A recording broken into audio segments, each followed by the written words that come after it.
मज़ीद दिलचस्प कंटेंट देखने के लिए हमारे चैनल को सब्सक्राइब करें और बेल आइकन को ज़रूर प्रेस करें।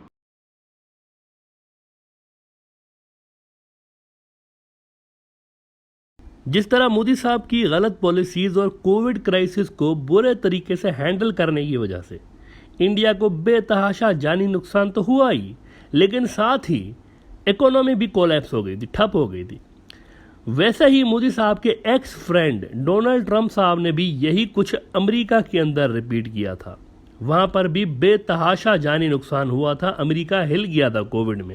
लेकिन इसके साथ ही अमेरिकी इकोनॉमी को भी उन्होंने बहुत ज़्यादा डैमेज कर दिया था, जिसे अब बाइडन साहब ठीक करने की कोशिश कर रहे हैं, हंगामी बुनियादों में, बल्कि यूँ कहें कि जंगी बुनियादों पर इसको ठीक करने की कोशिश कर रहे हैं।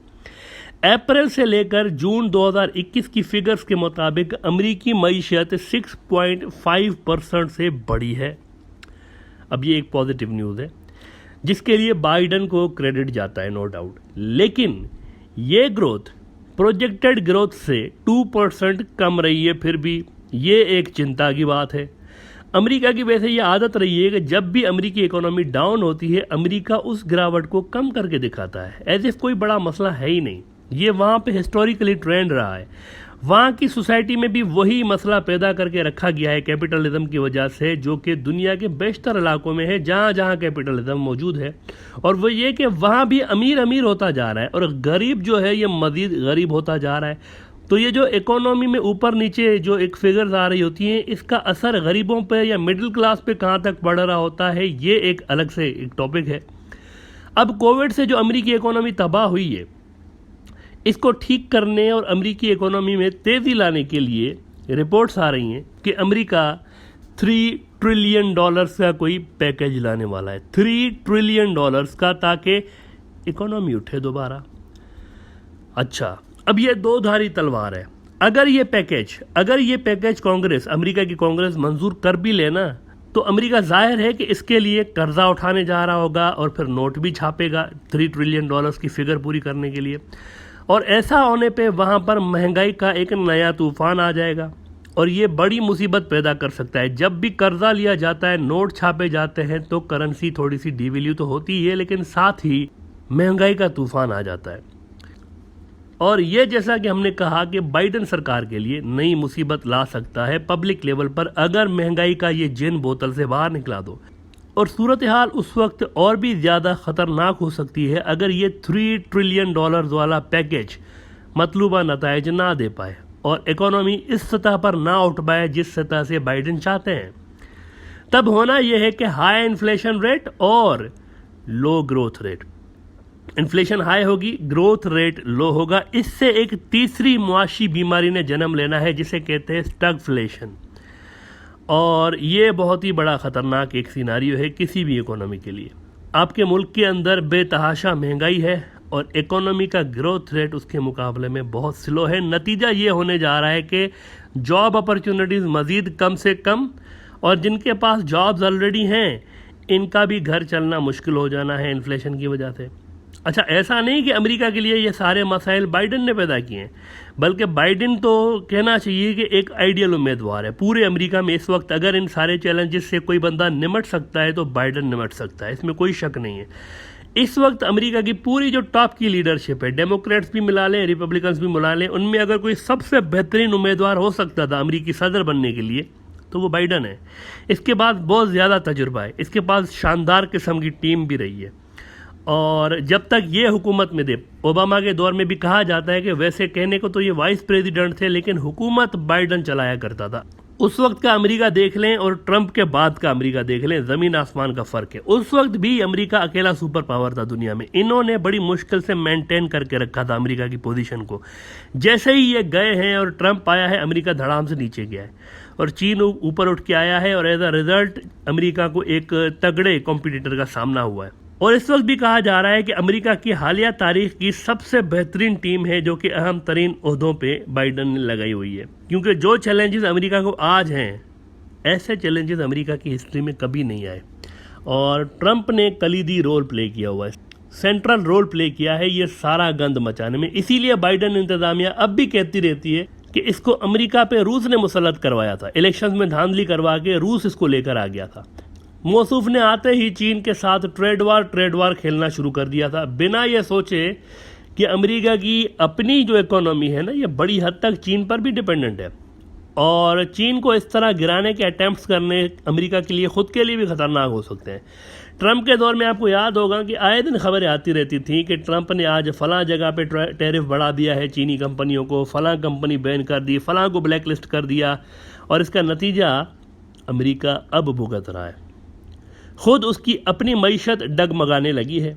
इसका छोटा सा मिसाल दें आपको कि ट्रंप के दौर में अचानक से क्या हुआ था अमेरिका के अंदर कि पुरानी गाड़ियां जो थी ना, इस्तेमाल शुदा जो गाड़ियां होती हैं, इनकी डिमांड में बहुत ज़्यादा इजाफा हो गया था, इनकी वैल्यूज़ बढ़ गई थी।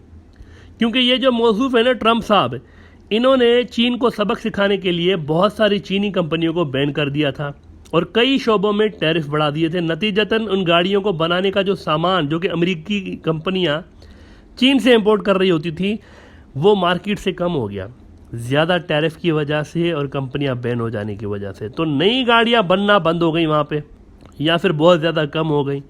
तो लॉस चीन से ज़्यादा अमेरिकी कंपनियों का अपना हुआ। यानी ट्रंप ने बिना सोचे समझे बैन तो लगाया चीनी कंपनियों पे, लेकिन उसको ये जहन में नहीं रहा कि इस तरह बैन लगाने से हमारी इंपोर्ट्स जो हो रही होती हैं, गाड़ियों की जो हमारी सनत है, वो मुतासर हो सकती है। अच्छा, यही सब कुछ ट्रंप ने बहुत सारे सेक्टर्स में किया हुआ है। धड़ाधड़ उसने चीनी कंपनियों को ब्लैकलिस्ट किया हुआ है अपने दौर में। बहुत ज़्यादा चीनी कंपनियां उसने ब्लैकलिस्ट की हैं, और ये वो सारी चीनी कंपनियां थी जिनके ऊपर बहुत सारी अमेरिकी कंपनियां भी डिपेंडेंट हुआ करती थी। लेकिन ट्रंप साहब खुद को दुनिया का बादशाह समझते थे कि जो मैं चाहूँ वही करूँगा, नहीं मैं तो चीन को सबक सिखाऊंगा। इस चक्कर में उन्होंने खुद अमेरिका को सबक सिखा दिया हुआ है। और अब बाइडन सरकार के लिए पहाड़ जैसा चैलेंज खड़ा हो चुका है कि इससे गिरती हुई इकोनॉमी को कैसे संभाला देना है। बाइडन इंतज़ामिया के जो संजीदा लोग हैं वो जानते हैं कि चीन एक रियलिटी है, एक हकीकत है चीन, और इसके साथ अगर अमेरिका ट्रेड वार में कूद पड़ता है ना खुल्लम खुल्ला, तो नुकसान अमेरिका का अपना भी बहुत ज़्यादा हो सकता है। ग्लोबल सप्लाई चेन चीन के पास है, चीन लीड कर रहा है वहाँ पर। अमेरिका या उसके इत्तेहादी लीड नहीं कर रहे ग्लोबल सप्लाई चेन को, चीन कर रहा है। आपका जो इलेक्ट्रॉनिक्स का सामान बन रहा है अमेरिका में, इसमें रेयर अर्थ मटेरियल्स इस्तेमाल होते हैं। इनको बनाने में रेयर अर्थ मटेरियल्स इस्तेमाल होते हैं। आपके मोबाइल फ़ोन्स, आपके टेलीविजन्स, आपके एयरक्राफ्ट कैरियर्स, इवन इन सब को बनाने में, इलेक्ट्रॉनिक्स के सामान बनाने में रेयर अर्थ मटेरियल्स इस्तेमाल होते हैं, और ये मार्केट भी चीन ही लीड कर रहा है। इसके साथ ही 1.4 बिलियन लोगों की मार्केट है चीन, जिनके पास बहुत ज़्यादा पैसा भी है, परचेजिंग पावर भी है। ये कोई इंडिया की तरह शैलो मार्केट नहीं है जहां पर कहने का तो 1.3 बिलियन लोग हैं। इंडिया कहता रहता है सारी दुनिया को इधर आए, हमारे पास 1.3 बिलियन लोग हैं, लेकिन लोग सीरियसली क्यों नहीं लेते? अमीर मुल्क इंडिया में आके क्यों नहीं पैसा लगा रहे? मेक इन इंडिया के तहत इंडिया ज़मीन भी दे रहा था, सब कुछ दे रहा था, लेकिन कंपनियाँ वहाँ पर क्यों नहीं जा रही? सोचने की बात है ना। चीन के पास हमने कहा कि परचेजिंग पावर है, 1.4 बिलियन लोग हैं, साथ ही साथ परचेजिंग पावर है, अमीर लोग बहुत ज़्यादा है वहाँ पे, या फिर मिडिल क्लास वहाँ का जानदार है। इंडिया में 1.3 बिलियन लोग हैं, लेकिन शैलो मार्केट है। जैसे दिखता है ना पहलवान, इतनी उसमें ताकत नहीं है। क्यों? क्योंकि लोगों के पास परचेजिंग पावर उस हिसाब का नहीं है। 30 करोड़ से ऊपर तो सीधे सीधे वो लोग हैं जो कि गुर्बत की सतह से नीचे ज़िंदगी गुजारते हैं, और इंडिया का जो मिडिल क्लास है, इसमें भी वो जान नहीं है जो कि चीन के मिडिल क्लास के ऊपर है। वहाँ पर परचेजिंग पावर है, और वो अमेरिका समेत दुनिया भर से हर साल खरबों डॉलर्स की चीज़ें मंगवा रहे होते हैं। यही प्रूफ है कि इंडिया इंपोर्ट के हिसाब से दुनिया में 11वें नंबर पे है, 11वीं बड़ी मार्केट है इंपोर्ट के हिसाब से। लेकिन चीन अमेरिका के बाद दुनिया का सेकंड हाईएस्ट इंपोर्टर चीन ही है। दुनिया में दूसरे नंबर पर अमेरिका के बाद अगर कोई मुल्क सबसे ज़्यादा चीज़ें बाहर से ख़रीद रहा होता है तो वो चीन है। 2019 में चीन ने 1.5 ट्रिलियन डॉलर्स का माल दुनिया भर से मंगवाया है। इसमें अमेरिकी कंपनियों का भी बहुत बड़ा शेयर है, उनको भी पैसा गया है चीन से। अगर अमेरिका दुनिया में सबसे बड़ा इंपोर्टर है तो चीन भी तो नंबर 2 है, ज़्यादा पीछे नहीं है चीन उनसे।